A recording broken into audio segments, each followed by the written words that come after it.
Feeling the need for change is at the heart of your ability to make it happen. I'm Vivian Carrasco, and I'd like to welcome you to Turning Inward. I am your creative midwife, your teacher, and host of this podcast. Together, we're going to navigate the interior life by unearthing your personal truth, insight, and your inner knowing. In 2 words, this is your inner work.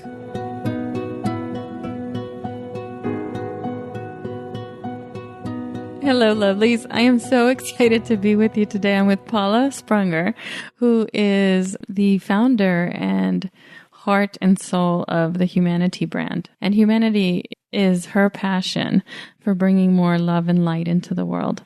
Literally, she wears her heart on her sleeve. And I recently had the amazing opportunity to spend some delightful time with her in person and in a couple of experiences that we want to tell you about. So we're having just a kind of chit chat to introduce you to HumaniTee and to Paula. And I guess that's what we're doing, right, Paula? Excited. You're excited.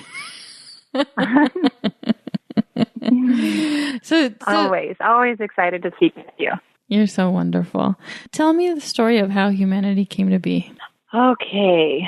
Well, it was, I wouldn't say a bit of an accident, but it wasn't something that was in the plan. At least it wasn't in my plan. I guess it was in the universe's plan for us. My daughter and I love to chit-chat, just like you and I sit and chit-chat. And in our conversations, we would find ourselves saying things like, now is a good time to care. And now is a good time to care, if you're not aware, is kind of the motto for HumaniTee Brand, because we just both feel so compelled. I felt so compelled that there's so much going on in our world that we need to care about. And the more we can become aware, the more we can affect positive change.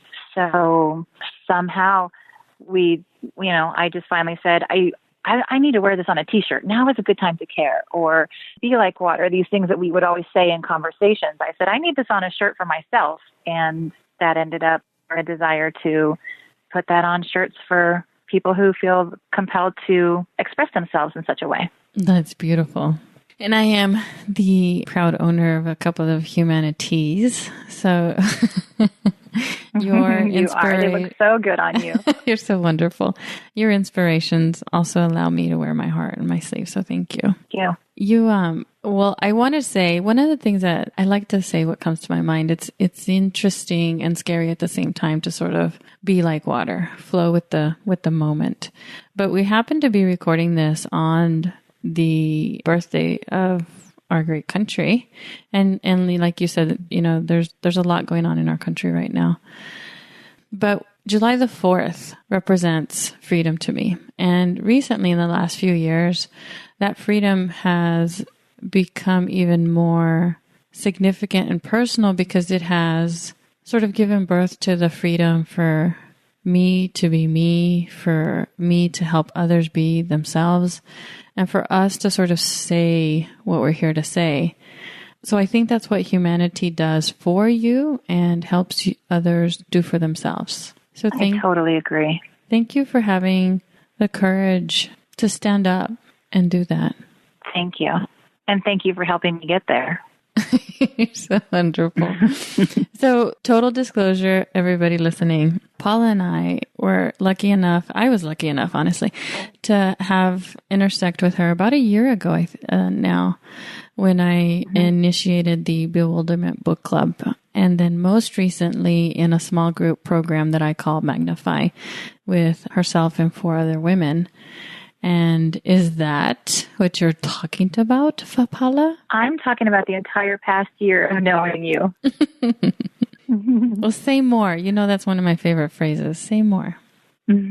Well, what you just said about freedom and how it's become so relevant in your life just in the past few years, I am on the same level. We're on the same wavelength with that. And for me, meeting you in that book club, I can still remember when that book club came about, and I was scrolling through this list of, there's so many book clubs, which one is right for me? And I totally let my intuition guide me to the group that would be would be best for me. And I couldn't be more grateful that I met you then. And even by the end of that book club, I started feeling like, I think you and I had even said that word of nothing has changed, but everything is different. It has just continued to, that sentiment has continued to resonate through my life in the past year. And then going through your Magnify program really brings everything into focus of we're here for maybe one singular purpose, but we're here for a purpose. And that might be to enjoy the sound of the wind through the trees on this particular day, or on another particular day, it may be the purpose is to step out and do something outside of your comfort zone. But seeing all of that wasn't something I could do before. And now I do, and I can feel more comfortable with it. Aww. Well, you said... And that's a process that you've guided me through. I'm not usually at a loss for words. So it's honestly, it's my honor to do that. It is my honor. You said a couple of things in that last statement. The first was that really resonated with me is just our purpose today could be just to listen to the wind blow through the trees. Our lives have the opportunity to be so magnificent if we let them. And little moments like that can become sort of $1 million memories when we allow the light of this life shine through. And I think that phrase is a symbol of that. And I love how you can both, and I think I've used this before, you can have that huge eagle vision of this could be my purpose. And then this mouse tiny in the moment, my purpose right now is just to listen to the wind blow through the trees. Mm-hmm. You're insightful, Paula. I didn't know that that's how you picked the book club either. It makes me happy that you did it that way, because letting your intuition guide you and letting our intuitions, that heart take over our head is a lot of what we did in Magnify. Yes. So one of the things that I know that we talked about in the program, and I talked to others, that our audience, the listeners, you particularly, I'm talking to you listening, might have forgotten or might need a reminder, is that the way to follow our intuition is never, ever a straight, clear line. It's pretty squiggly. Would you agree? Absolutely. And sometimes it's difficult to do that sort of twisting and turning and two-stepping and dancing around. It can be amazingly challenging. Yeah. It can be something you have to remind yourself. There are days, Vivian, where I have to remind myself every few hours to just stay out of my head and let my heart guide me on what I should be doing this day. Mm-hmm. I'll share with you and with you listening, with you, Paula, and with everyone listening, is that's also that prayer, honestly, that intention is how I begin each recording and each conversation that I have with someone. I'll read it because I don't have it memorized, but it's exactly that. It's let me have the faith and the courage and the perseverance to follow through on this. There's a poem that I don't know the entire thing, but it's something like, we are prophets of a future we will never see. So the love that we create and we share with each other are seeds. They're seedlings of trees that will grow into new generations. That's such a lovely outlook to have on life, isn't it? But to have that patience, my God, doesn't it take work? Now, you and I have children that are the same age. Yeah. Isn't that fascinating? I loved when I heard that. I thought about it days later. I'm like, we have, and our youngest has the same name. Yeah, our youngest has the same name. Now, because both of them, or all four of them, are adults, isn't it amazing to see how magnificent they are in their own being? Mm-hmm. Mm-hmm. This is. It really is. I actually try to look at everyone. It's not always easy, but I try to look at everyone in the same way that I look at them. Because I feel for me like the sort of growing into knowing what love is and how to love. For me, a lot of it came through raising my boys, understanding it, experiencing it. Because love isn't easy. Yeah, that makes perfect sense. Yeah. It's not. But humanity, now is a good time to care. Kindness and caring are always the first steps towards love. since we're talking about dancing and the steps and life. Mm-hmm. Would you agree? Absolutely. Now, one of the things that I like to touch on when I have an opportunity is it takes a lot of courage. Sometimes you only have hope, but once you have hope and courage, you have action. It takes a lot of courage to step fully into something that, someone could say they don't like or that they don't approve of. And so as you were building HumaniTee from an idea to a business, what were the kinds of things that you did to help you take those steps forward when it got scary? Well, it's still scary every single day. So I'm so in touch with that. And what really helps me the most is that in my mind, HumaniTee Brand is not a business. It is something that I felt I was invited to do. And that's so meaningful to me. And so when the fear comes, because it always will, and at first it was a lot harder to kind of keep those voices in my head quiet of, nobody's going to like your stuff. Nobody likes your ideas. It was a lot harder. But what I told myself from the get-go was, for me, when I refer to God, I say she's my heart.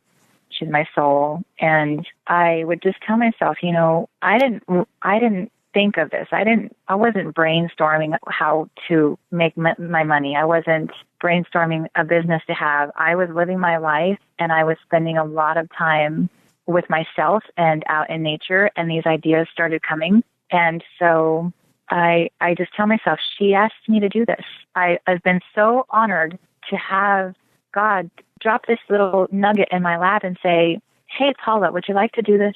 And so fear doesn't strike me as, oh, I shouldn't do this. Fear strikes me as my ego trying to keep me in my comfort zone. And to process the fear or work through the fear, I just remind myself, this wasn't something, this wasn't born of me. This is coming through, and it's an honor for me to do this. So no matter what happens, even if we were to just continue selling a couple shirts here and there for the rest of my life, but those shirts started conversations, I look at it as I'm fulfilling the request that God put in my heart.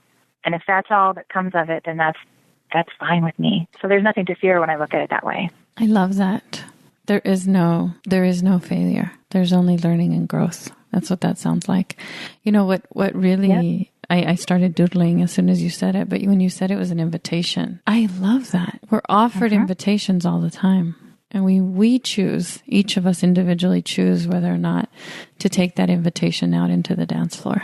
I think we're going to carry this dance metaphor out the whole thing, I love it. Let's just do it. And in case, I don't think you know yet, Paula, but I really like it when you twirl me back like that. Just kidding.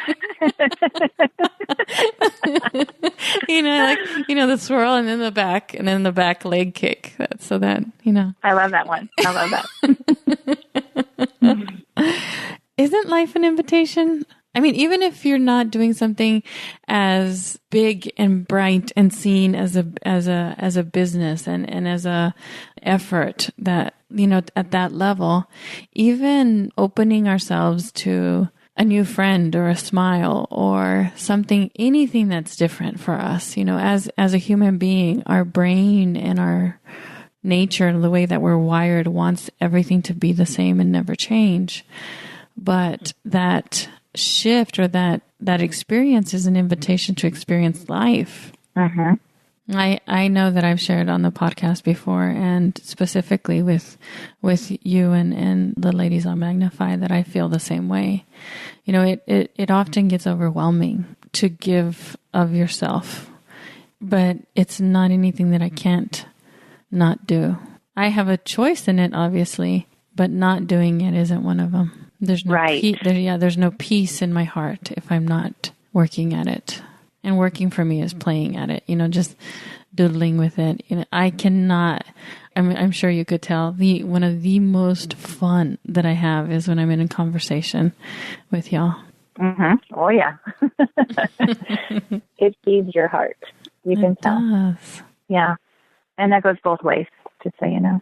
So what are some of the things that you personally do to feed your heart? I rest. That's something that I didn't do for a long time. So giving myself rest still feels new and very, very delicious and luxurious. Mm-hmm.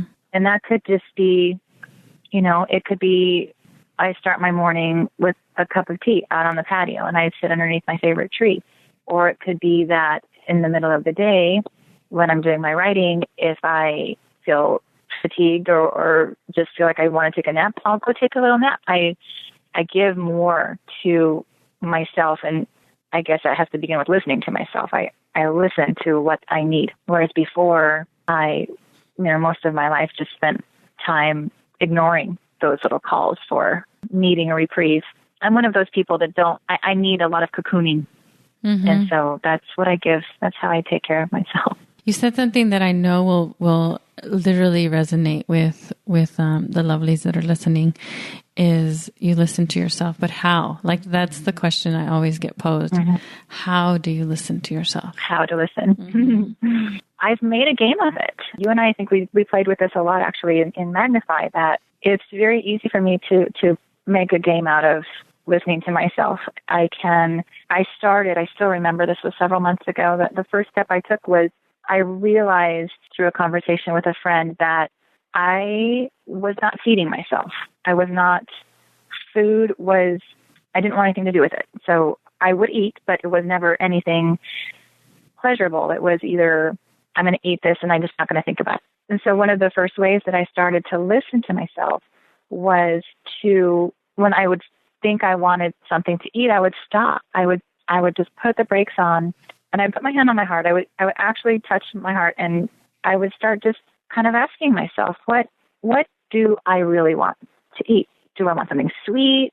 Do I want something salty or crunchy? I would ask these little questions, like I would ask to a little child, right? When our kids were little, we would, what do you want, honey? What can I give you? And we're so loving about it. And so I made that a game that I played with myself with food. And interestingly enough, now, months later, I eat so much healthier. When I feel like I want a snack and it's something crappy like Cheetos, hey, whoa, I might eat them. I might eat those Cheetos, but that's so much rarer now than before. I would just grab them without thinking. Yeah. And now I'm like, I'll eat these Cheetos and I'll eat a few of them, and I'm really going to enjoy it because that's what I really and truly want. And then. But for dinner, I might want, instead of ordering pizza or going through the drive-thru, I want a cabbage salad, or I want something that's actually, I'm going to feel so good after I eat it because I've become so mindful and I've become so aware of what I really want that I'm then now aware of how good I feel after I eat something, or how good I feel after I have listened to that. And she's like my little girl, so when I say I personified that part of myself that I want to listen to. And it's the fragile part of myself that makes me want to be compassionate versus the ego part of myself that I used to observe or observe from. I'm not sure, but it would be the one that would say,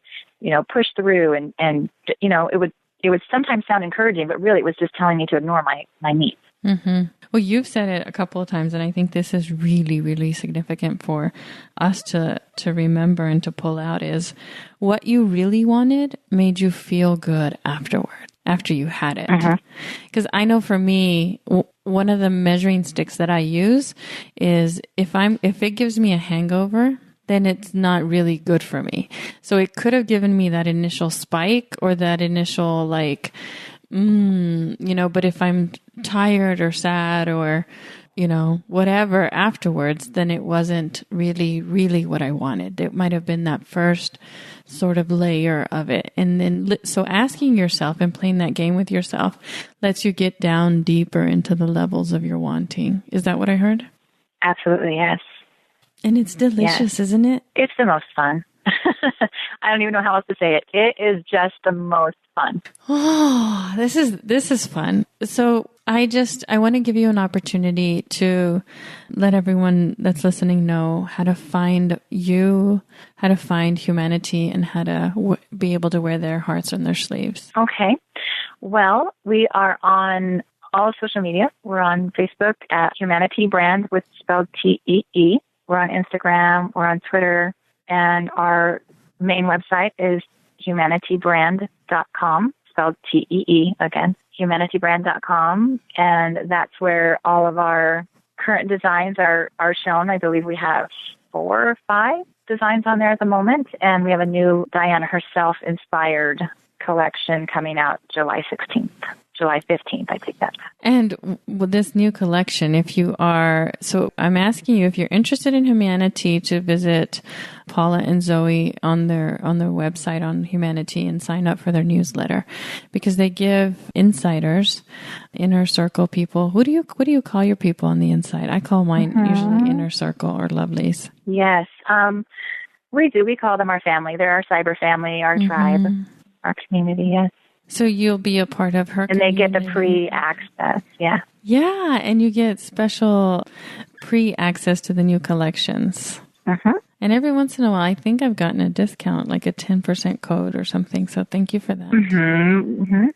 Yes, we love to do all that. Free shipping sometimes and coupons, whatever we can think of. We're always thinking of new things that we can offer, because that's one of the things that inspires us is really, really good customer service, because we don't think of people as just our customers. We really think of them as, this is a community we're building. This isn't just us selling shirts to people. It's a lot more than that. That is so important.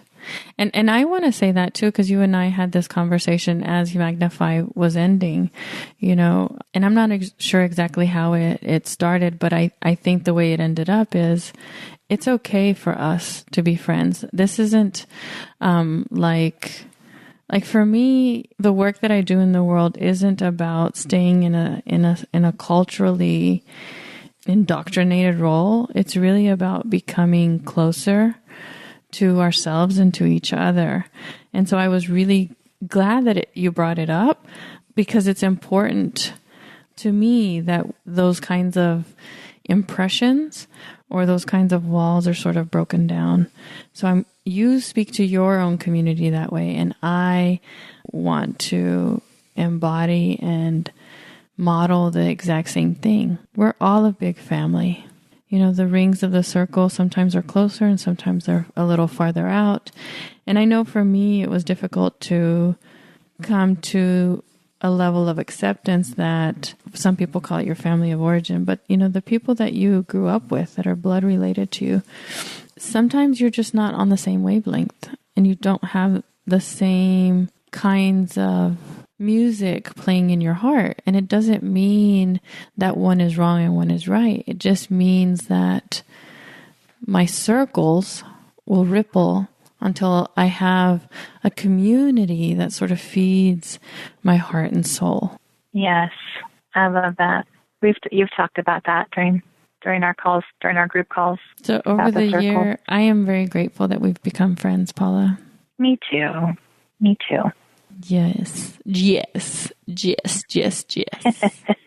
So is there anything else that you want to say to the listeners? Is there anything else? I think I would tell them the exact same thing that you tell them throughout all of your podcasts, that they are important and that they deserve to be good to themselves first. And from there, it spreads out into that all for all, always. It starts with you. And even if it feels selfish, it's not. Right. It's not selfish. It feeds everyone. So Paula was a member of Magnify, and Magnify will begin again in October. If you're listening to this in real time, October 2017. So if you're interested in learning more about Magnify, send me an email directly at vivian@viviancarrasco.com, because I honestly don't even know what the URL is.